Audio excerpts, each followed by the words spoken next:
Hello, you're welcome once again to New Focus Approach Mathematics Basics 7. And this is the revised edition. And in this video, we are looking at dividing a fraction by a fraction.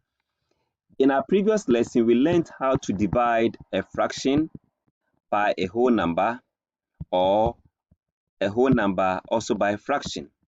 Remember, we said that we can only do this if we can change the division to multiplication and reciprocate the second number, which is the dividend. So the same thing we are going to use in handling this. So our first example here is solve 4/2 divided by 3.5. Now 4/2 can be converted to improper fraction as 3 times 4, which is 12 plus 2, 14, divided by 3. And the 3.5 also can be converted as 2 times 3, which is 6 plus 1, 7, divided by 2. Right, so we can do this by saying that, okay, we can change the division to multiplication, okay, by reciprocating the 7/2 to 2/7. Okay, then we get it this way. Now, in this case, we can just do simple cancellation. 7 can divide itself 1, 7 can divide here as 2. And so we have 4 divided by 3. Okay, that is 4/3. Now, 4/3 can be changed into improper fraction as one whole number, 1/3. That is 1/3. Good. Now, let's take another example. A bucket contains 24 3/4 liters of water. How many 3/4 liters jar can be filled from the bucket to get it emptied? So we have a bucket, okay? The bucket is full of water and the quantity of the water is up to 24 3/4. Now we need to empty this and we have a jar that can only take 3/4 of the water we have. So how many times can we empty this bucket of water with a 3/4 jar continuously until we get it emptied? That is the question. So let's change this one to improper fraction. That will give us 24 times 4. That will give us 96 plus 3, 99, divided by 4. Okay, so because we want to look at the number of times we can empty, then we divide this by the 3/4, which we can write the same thing as times 4 divided by 3.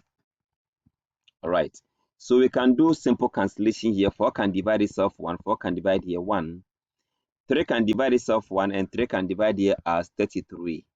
So we have 33/1, which is the same as 33.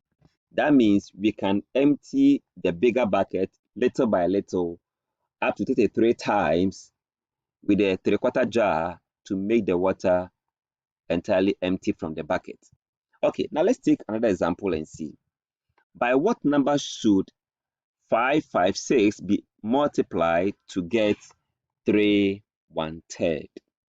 Okay, so by what number can we multiply? So more or less we are doing 5. Okay, let me change that one straight away to mix. It's an improper fraction. So 5 times 6 is 30 plus 5, 35 divided by 6. Then we want to change this one to which will give us 339, 10 divided by 3. Now the question is, by what means can we multiply this by a number we don't know, and the result will give us 10 divided by 3? So it means that we need to divide this number, that is 10 on 3, by that, so we can get the results. Okay, so we can say here that we have 10 divided by 3 also divided by 35 on 6. Okay, that is what we want to do. So we have 10 on 3 times 6 on 37. Sorry, 36. So 35, sorry. Right. So what can we do? 3 can divide itself 1 here, 3 can divide here as 2. We know 5 can divide 10 as 2, and 5 can divide 35 as 7. So what do we have? We have 4 divided by 7. Okay, 4 divided by 7 becomes the answer. That means if we multiply this fraction by this fraction, we'll get that fraction. Maybe we have to verify that and see. Let's see whether that is true, that if you multiply 35 divided by 6 times 4 divided by 7 will give us the answer 10 divided by 3, which is the 3 1/3. Of course, if you check it well, you can see that this can divide itself as 1, and this can divide here as 5. 2 can divide here as 3, and 2 can divide here as 2. So 2 times 5 is 10 divided by 3, and that will give us the answer. Right. So with this, we come to the end of this lesson. I'm sure you've learned a lot. You go ahead and solve more questions and master this concept. Thanks for watching.